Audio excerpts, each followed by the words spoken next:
Assalamu alaikum everyone. My name is Raj Ahmed and I welcome you all to national services academy and the YouTube channel NS competitive hub. तो हम law को पढ़े थे बच्चों, तो law को ही हम आगे कंटिन्यू करते हैं। लॉ को आगे कंटिन्यू करने में सबसे पहले हमने देखना है कि what are the sources of laws. I have written down here. तो सोर्सेज ऑफ लॉ के अंदर बच्चों जो पहला सोर्स होता है, मतलब कि लॉ हम जब बनाने लगे हैं तो किन किन चीज़ों को हम देख सकते हैं जहां से हमने लॉ को ओरिजिनेट करना है या हमारे पास एज अ सोर्स वो काम हो सकता है। पहला सोर्स है बच्चों वो है लेजिस्लेचर। लेजिस्लेचर क्या करती है कि लॉ मेकिंग अथॉरिटी होती है किसी भी मुल्क की। तो लॉ मेकिंग अथॉरिटी क्या करती है, अगर उनको वो डिफरेंट चीज़ों को कंसीडर करते हैं या फिर वो किसी और मुल्क का पूरे के पूरा लेजिस्लेचर उठाकर उसमें से देखते हैं कि हमारी सोसाइटी के अंदर कौन से लॉज जो है वो इंप्लीमेंट हो सकते हैं, उन लॉज को अपने कॉन्स्टिट्यूशन का पार्ट बना दें। तो legislature is the first and the foremost source of making laws. Second जो सोर्स है वो है आपका रिलीजन, जो हमारा सेकंड मोस्ट इंपॉर्टेंट किसी भी मुल्क का जो लॉ का सोर्स होता है वो रिलीजन होता है, क्योंकि रिलीजन आपको फंडामेंटल प्रिंसिपल्स जो है वो प्रोवाइड करता है जिसकी बेस के ऊपर आप आगे जाके लॉ बना सकते हैं। इस तरह इस्लाम को आप देख लें तो इस्लाम ने हमें फंडामेंटल प्रिंसिपल्स जो है वो प्रोवाइड किए हुए हैं कि कभी भी हमने वायलेशन ऑफ ह्यूमन जो है राइट्स की नहीं करनी, एक वेलफेयर सोसाइटी की तरफ जाना, तो उसके लिए जो भी फंडामेंटल प्रिंसिपल वो इस्लाम हमें प्रोवाइड करता है, इसलिए हमने उनको एज अ लॉ अपने कॉन्स्टिट्यूशन के अंदर इनकॉर्पोरेट किया हुआ है। तीसरा जो हमारे पास सोर्स है वो है कस्टम के। लोगों की जो कस्टम्स होती हैं, जो उनकी रवायात, जो उनकी ट्रेडिशंस होती हैं, जो उनके अंदर वाज़े तौर पर नज़र आ रही होती हैं, उन चीज़ को मद्देनजर रखते हुए भी हम जो है लॉज बनाते हैं। जैसे कि हम पूरे ओल्ड प्रिमिटिव सोसाइटी की बात करें तो ओल्ड प्रिमिटिव सोसाइटी के अंदर जो LGBTs थे उनको जो है आउटकास्ट समझा जाता था, आउट ऑफ द सोसाइटी समझा जाता था और उनके ऊपर लॉज नहीं बनाए जाते थे, अगेंस्ट लॉज बनाए जाते थे। But with the passage of time in the past 100-200 years we have seen that the society have evolved and now there are number of laws on the LGBT। तो ये क्या है, कस्टम्स। सोसाइटी की customs change हुई, customs ने जो है आपके लॉज का रुख चेंज कर दिया कि आज से 100 साल पहले देखूं तो जो LGBT होते थे उनको जो है वो डेथ पेनल्टी की जो सजा दी जाती थी, लेकिन आज के दौर के अंदर देखें तो हम लीगल मैरिजेस की तरफ भी जा रहे हैं LGBT के। तो these are the customs of the society, उन कस्टम्स से जो है लॉज ओरिजिनेट करते हैं। Next judicial decision. अब these are some specific sources of the laws. यहाँ पे क्या होता है कि अगर एक चीज के ऊपर, एक स्पेसिफिक सिचुएशन के ऊपर हमारे पास लॉ मौजूद नहीं है तो हम क्या करते हैं, कोई डिसीजन देखते हैं जो किसी भी मुल्क के अंदर उस स्पेसिफिक सिचुएशन के ऊपर लिया गया हो और उस जुडिशियल डिसीजन को उठाकर वो जो है एज अ प्रेसिडेंस हम फॉर्मुलेट कर देते हैं सोसाइटी के अंदर। फॉर एग्जांपल अगर मैं इसको एलेबोरेट करूं तो पाकिस्तान के अंदर जो है वो पीडोफाइल के ऊपर लॉज नहीं बने हुए थे। तो क्या हुआ कि with the passage of time हमारे पास पीडोफाइल केसेस आने लगे, जजेस के पास फैसले जाने लगे, तो उन्होंने देखा कि पीडोफाइल से रेलेवेंट हमारे पास कौन से केसेस मौजूद हैं, तो वो रेप केसेस और मर्डर केसेस थे। तो उन्होंने देखा कि जो रेप केसेस और मर्डर केसेस की सजा हो सकती है वही मैं आपके पीडोफाइल की सजा भी दे सकता हूं। तो इस वजह से हम इनको कहते हैं कि एक जुडिशियल प्रेसिडेंट सेट कर दी कि अपनी अक्ल की तौर के ऊपर कि अब आने वाले वक्त में क्या होगा, इसी प्रेसिडेंस को फॉलो किया जाएगा और इसी प्रेसिडेंस के ऊपर आने वाले जो फैसले हैं वो दिए जाएंगे। उसके बाद बात करें तो हम बात करते हैं इक्विटी की। इक्विटी बच्चों क्या है, सिंपल इज द कॉन्सेप्ट कि आपने फेयरनेस, इक्वालिटी और फंडामेंटल राइट्स जो हैं उनको मद्देनजर रखते हुए लॉज बनाने हैं। अब इसका भी जो है मैं आसान अल्फाज में अगर आपको समझाऊं तो इक्विटी क्या होती है, it's the first judicial precedence, कि पहली मर्तबा जो जुडिशियल प्रेसिडेंस दी जाती है उसको हम इक्विटी कह सकते हैं। इसमें क्या होता है, इक्विटी की 3 कंडीशंस होती हैं। पहली कंडीशन ये होती है कि अगर हमारे पास कोई एग्जिस्टिंग लॉ उस स्पेसिफिक कंडीशन के ऊपर मौजूद नहीं है, नंबर 1। नंबर 2, हमारे पास जो लॉ मौजूद है वो ऑब्सोलीट हो गया है, आउटडेटेड हो गया है और वो करंट टाइम्स के ऊपर हम इंप्लीमेंट नहीं कर सकते। तीसरा जो हमारे पास सोर्स है बच्चों वो है आपका कि सोसाइटी जो है वो चेंज हो गई है, मूव कर गई है आगे, और उस वजह से जो है हमारा जो लॉ है वो अब करंट सोसाइटी के ऊपर इंप्लीमेंट नहीं कर सकता। फॉर एग्जांपल कानून बना था कोई 1860 1870 के अंदर, और 150 साल हो गए हम इवॉल्व कर गए, तो 1 सेंचुरी बीच में गुजर गया, अब वो इंप्लीमेंट नहीं हो सकता, सोसाइटी चेंज हो गया। तो अब यहाँ पे क्या होगा, जब कोई फैसला आएगा तो जज अपनी विजडम, अपना इंटेलेक्ट यूज करते हुए, अपना knowledge of the law use करते हुए उस कंडीशन के ऊपर पहला कोई फैसला देगा। उस पहले फैसले को, जो कि लॉ नहीं है, जो कि प्रेसिडेंस भी नहीं है, उसको हम इक्विटी कहते हैं। अब वो इक्विटी के जो है आने वाले सिमिलर केसेस के लिए वो जो है आपका जुडिशियल प्रेसिडेंस बन जाएगा। तो first judicial precedents can be termed as the equity. उसके बाद बच्चों हमारे पास साइंटिफिक कमेंट्रीज होती हैं, हिस्ट्री के अंदर भी और करंट टाइम्स के अंदर भी देखते हैं। हमारी जो इंटेलेक्चुअल क्लास होती है सोसाइटी की, वो कमेंट्रीज देती है और उस कमेंट्रीज की बेस के ऊपर भी हम क्या करते हैं, आने वाले वक्त में लॉज बना रहे हैं। जिस तरह इस्लाम के अंदर 4 स्कूल ऑफ थॉट्स हैं, हनफी, मालकी, शाफी, हम्बली और फिफ्थ जो है वो आपका जाफरी। तो ये 5 स्कूल ऑफ थॉट्स हैं, these are basically the commentaries on the Islam, on the Quran and on the Sunna. तो अब क्या किया हमने, उन्हीं को ही लॉ बना के उन्हीं के स्कूल ऑफ थॉट्स बना दिए। तो हमारे साइंटिफिक कमेंट्रीज भी जो हैं वो हमारे सोर्सेज ऑफ द लॉज बन सकते हैं। एंड द लास्ट, तो आगे हम पढ़ते हैं what the great systems of laws. हमारे पास दुनिया के अंदर कौन कौन से जो ग्रेट सिस्टम ऑफ लॉज हैं दिए गए हैं, उनको थोड़ा सा एक कर्सरी ग्लैंस उसके ऊपर डाल लेते हैं। तो सबसे पहले हमारे पास Roman law, the oldest and the most prevalent law हम रोमन लॉ कहते हैं। रोमन लॉ की जो ओरिजिनेशन हुई वो बिफोर क्राइस्ट इस्लाम से पहले हुई। इन्होंने क्या किया था, इनके यहाँ इन्होंने जब अपनी एम्पायर बनाई, रोमन एम्पायर, जो कि that was small at that time, छोटी थी, अभी वो इतनी बड़ी फैली नहीं थी। तो इन्होंने उस एम्पायर के अंदर एक टेबल रखी जिसको हम कहते हैं 12 टेबल, टेबल ऑफ 12, कि वहां पे 12 बंदे जो हैं वो उस टेबल के ऊपर बैठते थे and they decide and they make laws and decide the future of the Roman empire. अब इनको हम क्या कहते हैं, इनको हम प्रेटर्स कहते थे। अब ये प्रेटर्स क्या थे, with the passage of time देख रहे थे कि किस चीज की, किस लॉ की जरूरत है रोमन एम्पायर को। और जैसे जैसे वो रोमन एम्पायर एक्सपेंड करती गई, लोगों की जो कस्टम्स थी, जो ट्रेडिशंस थी, वो चेंज होती गई। और यहाँ पर जो मेजर सोर्स है आपके लॉ का, जो आपका लॉ का सोर्स बन रहा था, वो था आपका कस्टम्स। कस्टम्स की बेस के ऊपर आपके रोमन एम्पायर के अंदर लॉज जो है वो बनाए जाते थे और कस्टम्स को ही फॉलो किया जाता था। अब जैसे जैसे रोमन एम्पायर इंक्रीज होती गई, वैसे वैसे वहां पे क्या होता गया बच्चों, कि जो मजीद नेशंस हैं, छोटे छोटे कबीले हैं, ट्राइब हैं, सोसाइटीज हैं, वो उस रोमन एम्पायर के अंदर ऐड होते गए और उनकी डिफरेंट कस्टम्स की वजह से वहां पर अब एक यूनिवर्सल लॉ जो है वो देना शुरू कर दिया, जिसको हम कहते हैं जस जेंटियम। जस्ट जेंटियम का मतलब होता है लॉ ऑफ नेशंस, क्योंकि मल्टीपल नेशंस अपने रोमन एम्पायर में थी। तो अब मल्टीपल नेशंस को सूदिफाई करने के लिए, उनके कंसर्न्स को एड्रेस करने के लिए उन्होंने जस्ट जेंटियम का कॉन्सेप्ट दिया, मतलब लॉ ऑफ नेशन का कॉन्सेप्ट दिया। अब जब लॉ ऑफ नेशन का कॉन्सेप्ट दिया, तो लॉ ऑफ नेशन जो है जब वो एक मजीद एक्सपेंड की, अब वहां पे डिफरेंट जो है हमारे पास जो मजाहिब के लोग थे, डिफरेंट स्कूल ऑफ थॉट्स के जो लोग थे, वो एडअप होते गए और उन्होंने वहां से चेंज किया connotation of the Roman empire from the jus gentium law of nation. तो उन्होंने कहा था अब हमारा जो लॉ है that is the law of nature, jus naturale हम उसको कहते हैं। तो अब हमारा लॉ ऑफ नेशंस नहीं है, अब हमारा लॉ ऑफ नेचर है, क्योंकि नेचर ने बहुत से मुख्तलिफ अक़वाम जो हैं वो रोमन एम्पायर में ऐड कर दी हैं और अब ये हमारा पार्ट है। तो हमने एक यूनिवर्सल लॉ को जो है फॉलो करना है, जिसको हम नेचुरल लॉ कहते हैं, लॉ ऑफ नेचर कहते हैं। आगे हम पढ़ते हैं उसको क्या होता है वो एक्सप्लेन। उसके बाद क्या हुआ बच्चों, with the passage of time हजरत ईसा आया, ईसा के बाद भी जो है आपके रोमन एम्पायर चलती रही और 6th सेंचुरी के अंदर, छठी सदी के अंदर इसका डिसइंटीग्रेशन हुई। और यहाँ पे जो उनके एम्पायर के जो लीडर थे वो जस्टिनियन थे, जिन्होंने कोड जस्टिनियन दिया और ये लास्ट कोड था रोमन एम्पायर का, जो कि हमारे पास रहा ये रोमन पीरियड के अंदर। फिर क्या होता है, रोमन एम्पायर के ऊपर अटैक होता है, इसको अब हम पढ़े टिटॉनिक पीरियड में। रोमन लॉ के 3 पीरियड्स हैं, number 1 is the Roman period, number 2 Teutonic period and the modern period. तो रोमन पीरियड के अंदर हमने देखा कि रोमन्स वर रूलिंग एंड उन्होंने फिर क्या दिया, टेबल ऑफ 12 प्रेटर्स, और उसके बाद हमारा जस्ट जेंटियम एंड जस्ट नेचुरली, उसके बाद जस्टिनियन कोड।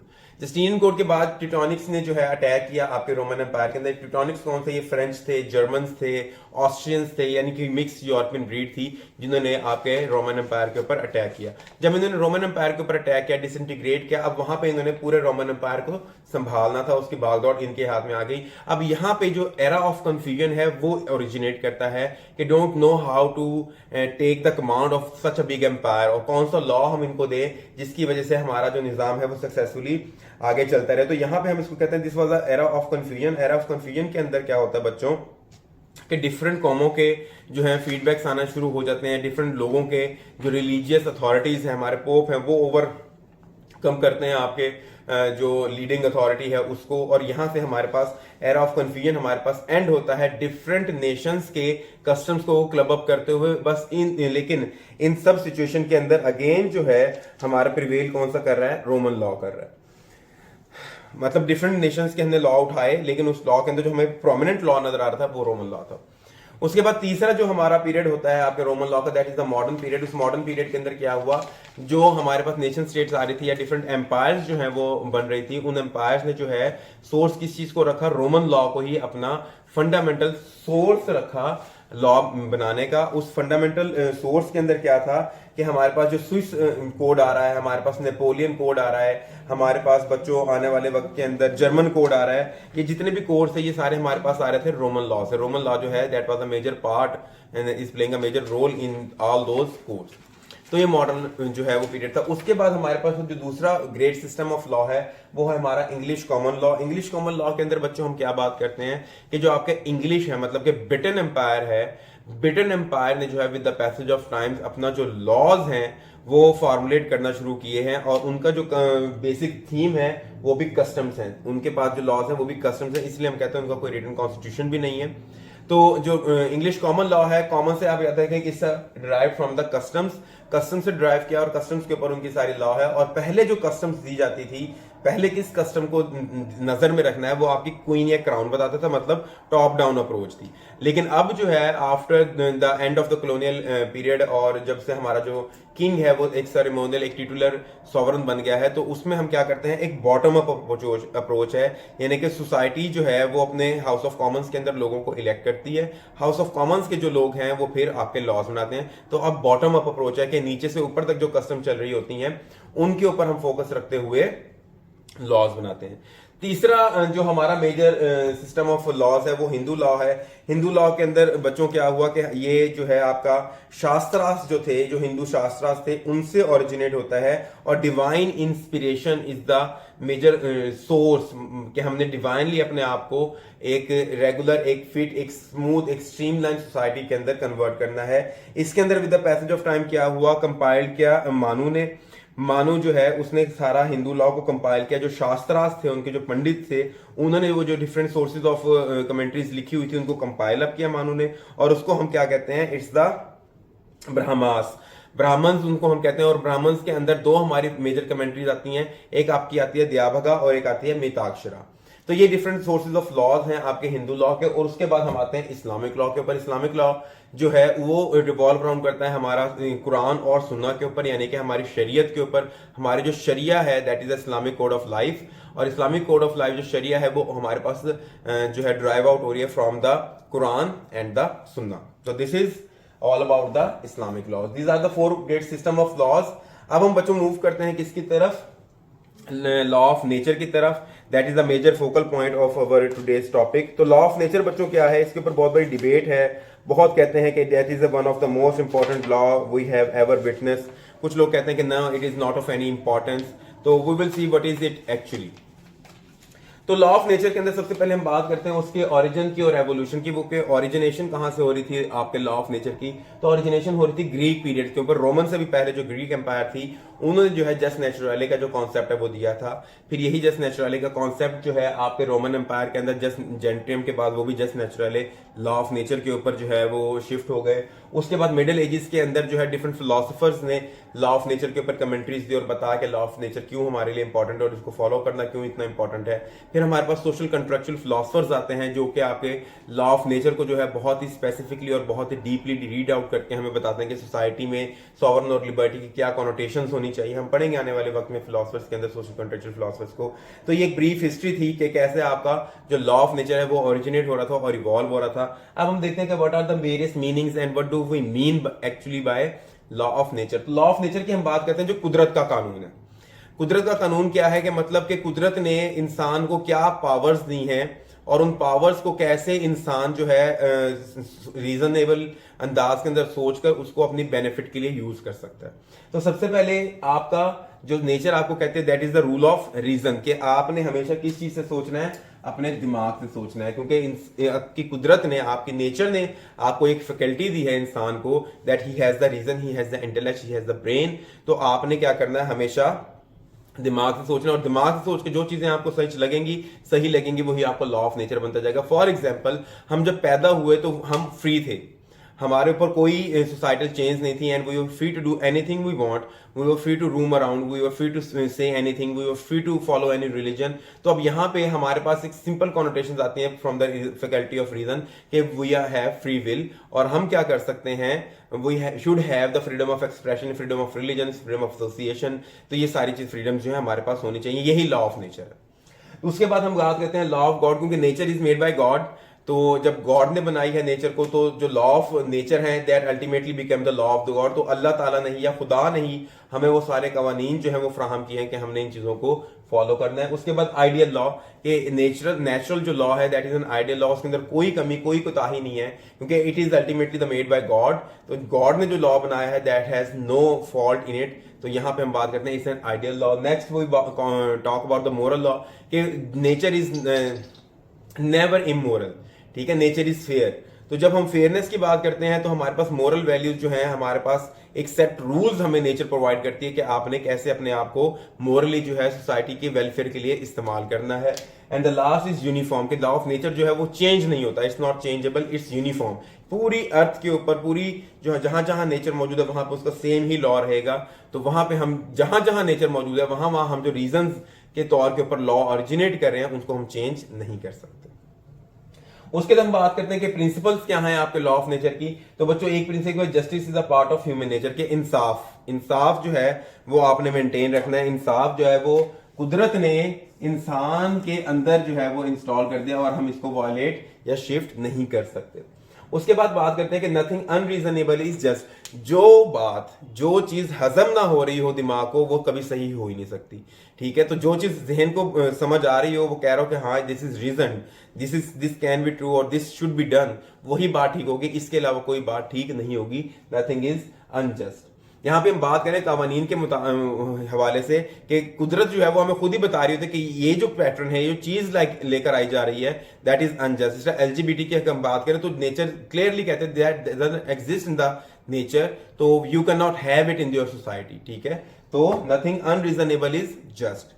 नेक्स्ट हम बात करते हैं यूनिवर्सल के, जो लॉ ऑफ नेचर है वो हमेशा यूनिवर्सल है। जिस तरह हमने यूनिफॉर्मिटी की बात की, here it is universal, same things, तो it is always remain same throughout the whole of the society. In the last, the nature has made man equal and free, तो in nature ने जो है इंसान को equal बनाया है और फ्री बनाया है। तो ये दो चीजें हैं, जो लिबर्टी है उसकी और जो फ्रीडम ऑफ एक्सप्रेशन है, उसको कभी आपने कॉम्प्रोमाइज नहीं करना और उसी के ऊपर जो है हमने चीजों को फॉर्मुलेट करना है। हमारे जो लॉज हैं उसी की बेस के ऊपर फॉर्मुलेट होने चाहिए। उसके बाद बच्चों हम बात करते हैं कि व्हाट आर द मेरिट्स, क्या हमारे पास एक अच्छे सोर्सेज हैं कि जो लॉ ऑफ नेचर है वो क्यों इतना मेरिटेबल है और क्यों हमें इसे फॉलो करना चाहिए। तो it is a protest against the rigidity. What do mean by rigidity? Rigidity means कि हमारे पास ओल्ड टाइम्स के अंदर जो थे, आपके जो किंग्स थे वो लॉज बनाते थे और लॉज जो हैं that are not in favourable of the society, जिसकी वजह से they become rigid, hard to follow.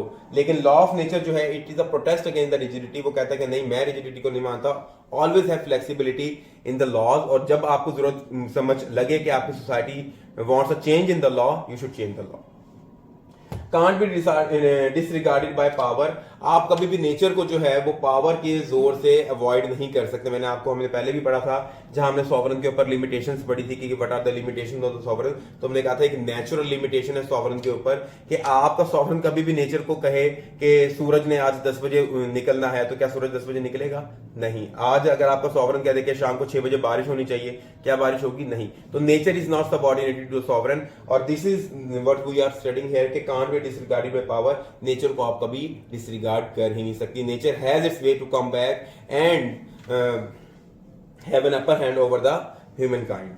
उसके बाद कॉज एंड इफेक्ट रूल चलता है आपके नेचर के अंदर। एक चीज का कॉज होता है, उसका इफेक्ट हमें सामने आता है। जिस तरह हम क्लाइमेट चेंज की भी बात करें, हमने कॉजेस दिए हैं डिफरेंट आपकी नेचर को। नेचर जो है हमें इफेक्ट दे रही है पे, हमें एक फ्लैशबैक देती है कि ऐसे करोगे तो फिर ये होगा। तो हमेशा आपने जो लॉ बनाना है वो भी कॉज एंड इफेक्ट के ऊपर बनाना है। किसी भी सोसाइटी के अंदर डिस्टर्बेंस का कोई भी कॉज है तो उसके इफेक्ट के अंदर आप लॉ बना दें, ताकि एक सोसाइटी जो है वो पीसफुलनेस की तरफ जा सके। फिर जो आपका जो लॉ ऑफ नेचर है वो करता है offer ideas of justice and reason. ये हमें बताता है कि जस्टिस क्या है, हमेशा जस्टिस को फॉलो करना है, दिमाग से सोचना है, इमोशंस को, फीलिंग्स को, कस्टम्स को हमने ओवरलैप नहीं होने देना। Always have the reason, always have your brain above any other faculty of thinking in your body. उसके बाद ग्रोथ ऑफ पॉलिटिकल साइंस के अंदर जितना मेजर रोल आपके लॉ ऑफ नेचर का है, किसी का भी नहीं है। तो law of nature provides the fundamentals, the basis of the growth and development of the political science up till the 21st century and so on. So I think I am very loud and clear regarding these concepts and this is all about the law। और कल इंशाल्लाह ताला follow up करेंगे from the basic and fundamental concept which are political development, political socialization, political culture, political recruitment. तो क्यों these are the basic fundamentals which are very essential to understand, because हम जब बात करते हैं पाकिस्तान की why Pakistan is a failed state, why Pakistan is experiences political instability and economic instability, तो these four things are the cause कि we have week understanding of all of these four concepts I have called upon. तो हम इंशाल्लाह next lecture में देखेंगे कि ये concepts क्या हैं, कैसे वर्क करते हैं और कैसे हम पाकिस्तान के अंदर से पॉलिटिकल इंस्टेबिलिटी को इन 4 कॉन्सेप्ट्स को अच्छी तरीके से एवेल्युएट करते हुए एरेडिकेट कर सकते हैं। Thank you so much. I was Faraz Ahmad from NS Competitive Hub and we are on a playlist of political science. Stay tuned and